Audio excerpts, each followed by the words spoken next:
vamos continuar falando sobre verbos e vamos falar agora sobre formas nominais e locução verbal. O que são formas nominais? Quais são essas formas nominais? Bem, as formas nominais são divididas entre infinitivo, gerúndio e particípio. Essas são as três formas nominais. Por que elas são chamadas de formas nominais, professor? Eles deixam de ser verbos, essas palavras, saem da classe gramatical de verbo e vão para a classe gramatical de substantivo? Como que acontece isso? Não, continuam sendo verbo em suas formas nominais. E as formas nominais são somente estas: infinitivo, particípio e gerúndio. Por quê? Porque são palavras que indicam uma ação, não deixam, ou um fenômeno da natureza, ou um estado, continuam tendo a mesma função de um verbo, né? Continuam sendo verbos, porém, essas terminações que essas formas nominais trazem para essas palavras, para esses verbos, fazem com que elas tenham uma função praticamente de nome, certo? Por quê? Porque se eu pegar essas palavrinhas, somente elas, tirando o infinitivo, que eu, dependendo aqui, o infinitivo é o único que eu consigo ainda fazer um certo tipo de conjugação, tá? Não é como o modo indicativo, imperativo e tudo mais, não é, mas eu ainda consigo fazer uma certa conjugação através do infinitivo, da forma nominal do infinitivo. Eu ainda consigo, se estiver no infinitivo pessoal, eu ainda consigo saber quem é que está enunciando, quem é que está fazendo aquela ação do verbo. Mas tirando o infinitivo, pelo infinitivo impessoal e pelo particípio ou na forma nominal do gerúndio, eu pego aquele verbo sozinho e ele não se conjuga. Se ele não conjuga em tempo e nem em pessoa, eu não consigo saber quem foi que fez aquela ação daquele verbo. Então ele age praticamente como um nome. Tanto que o verbo no infinitivo, ele também normalmente costuma admitir nele a função de substantivo também. Ele passa a ter a função de substantivo. Mas vamos aos exemplos? O infinitivo, a terminação do infinitivo é a terminação R. Cantar, vender, estar, falar, ver, vender, já falei vender? Assoprar, todo o verbo que termina em R, e é através do infinitivo também que a gente consegue saber a qual conjugação pertence o verbo, certo? Vocês lembram que eu falei que existe a primeira, segunda e terceira conjugação? Quais são elas? Primeira conjugação, verbos terminados em A: amar, conquistar, ficar. Segunda conjugação, verbos terminados em ER, vender, fazer, mexer. Todos esses verbos pertencem à segunda conjugação. Terceira conjugação, verbos terminados em I, existir, imprimir, etc. Todos os verbos que terminam nessas terminações, né, pertencem a uma conjugação específica, e o infinitivo vem também indicando a qual conjugação pertence cada verbo. Por quê? Porque tudo que termina em R, né, todos esses exemplos que eu dei para vocês, é a forma infinitiva do verbo. Então, ele está em sua forma nominal.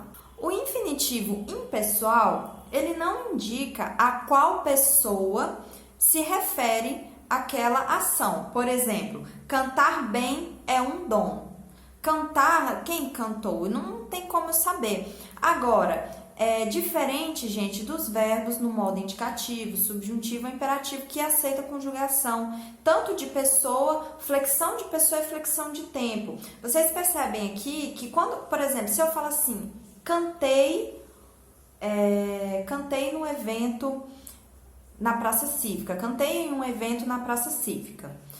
Quando eu falo cantei, eu não preciso colocar eu, Daniela Alencar Santana, cantei, tananã, tananã, tal dia, tal hora, no passado. Eu não preciso indicar no meu contexto. Por quê? Porque a própria conjugação do verbo já indica que cantei, primeira pessoa, ou seja, eu estou indicando que eu cantei e não está no plural, senão seria cantamos, né?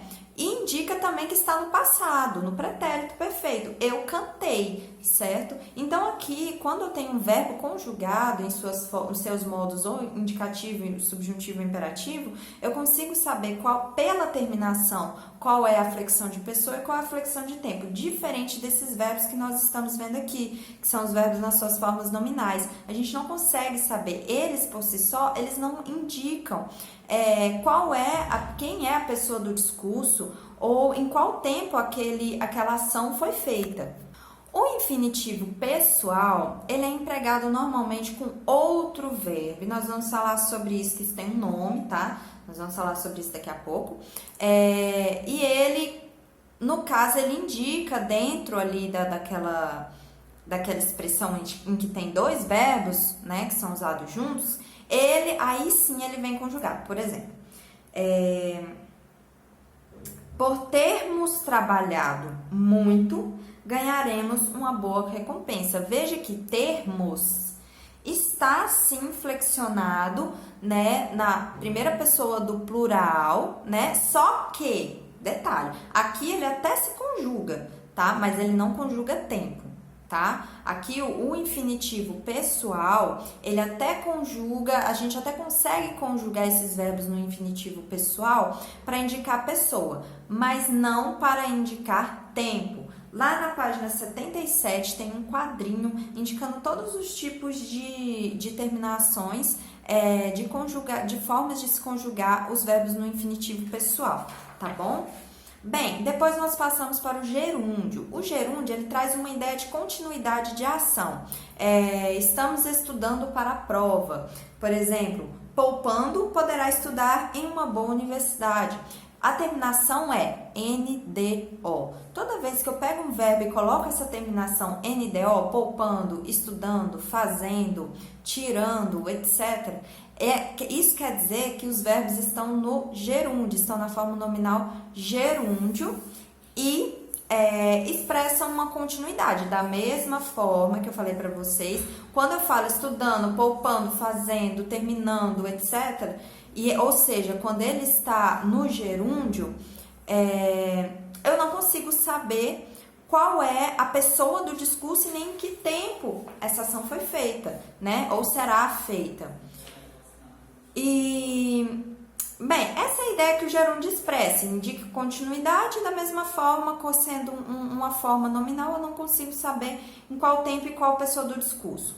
Aí eu tenho o particípio. O que é o particípio? Aqui, gente, eu tô na página 78.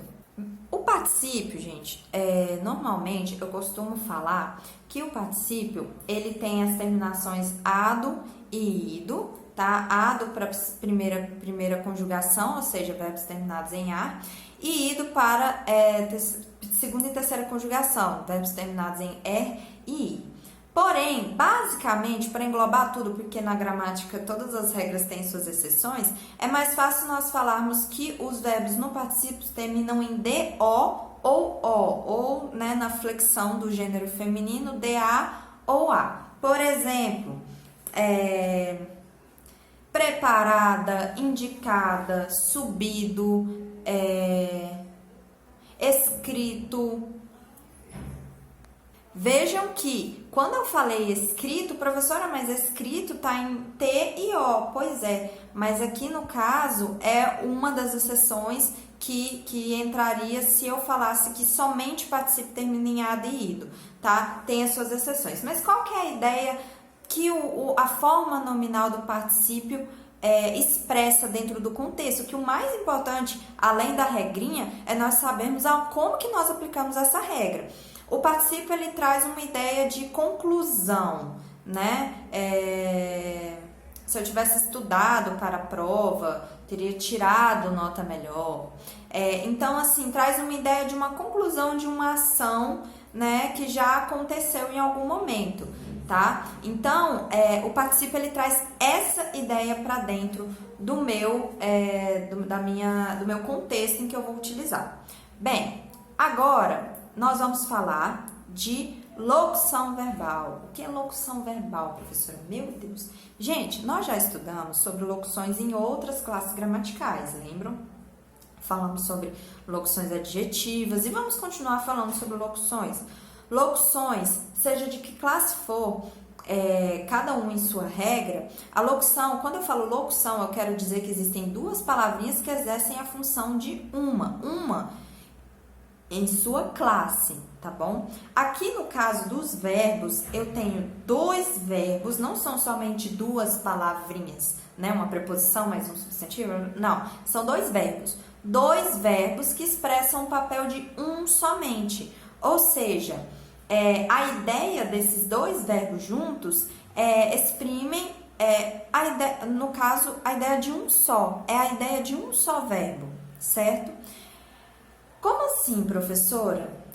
Se eu tivesse jogado bola, ganharia a partida.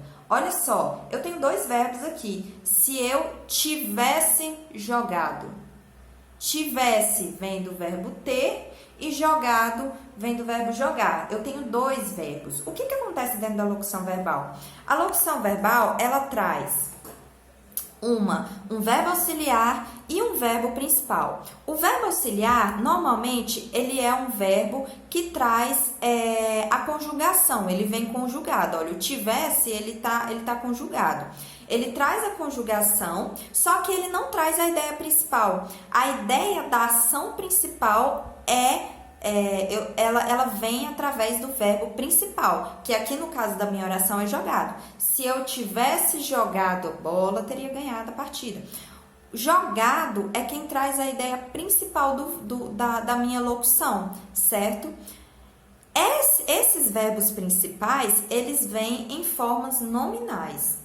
Prestar atenção? Se eu tivesse jogado, jogado está no particípio. Isso pode acontecer no gerúndio, no infinitivo. No caso, os verbos auxiliares, eles vêm para indicar a conjugação. No caso, para indicar em que tempo essa ação que está em forma nominal, em que tempo ela foi feita e por quem foi feita, certo? Os verbos principais são vários verbos que eu posso utilizar como auxiliar, mas os que nós mais utilizamos, e isso também, gente, ó, tá aí na página 79, tudo que eu tô falando aqui tem na apostila de vocês, tá? Então não se desesperem com tanta informação. Lá na página 79, e seria até legal vocês grifarem, apesar dele já estar em negrito, mas é bom vocês marcarem a caneta ou grifarem lá da forma que vocês acharem melhor, que tá aqui no penúltimo parágrafo da página 79. Os verbos auxiliares mais comuns são, aí vocês podem grifar para não esquecerem. Nós utilizamos normalmente mais ter, haver, ser, estar e ir. Nós usamos mais como os verbos auxiliares, mas não são só esses. Podem ser utilizados também vir, ficar, andar, acabar, poder, dever, querer, tá? Então, são vários verbozinhos que nós usamos como auxiliar. Nós usamos, gente, se vocês prestarem atenção na fala de vocês no dia a dia, nós utilizamos locuções verbais a todo momento. Nós utilizamos as locuções verbais, tá? Então, assim, não é nada estranho da nossa fala. Nós utilizamos a locução verbal mais do que deveríamos, às vezes, né? Às vezes utilizamos até de forma errada, de maneira informal. Então, a ideia da locução verbal é isso, são dois verbos que exprimem a ideia de um só, e essa ideia vem expressa pelo verbo principal. Só que esse verbo principal ele sempre está na forma nominal, sendo particípio, gerúndio ou infinitivo, e vem acompanhado de um verbo auxiliar. Esse verbo auxiliar, ele vai indicar conjugação, flexão de pessoa e de tempo em que essa ação principal que está na forma nominal foi feita, ou será feita, ou está sendo feita. Beleza? Gente, anotem as dúvidas de vocês e marquem presença nos nossos plantões de dúvidas, tá? Um beijo e até a próxima aula.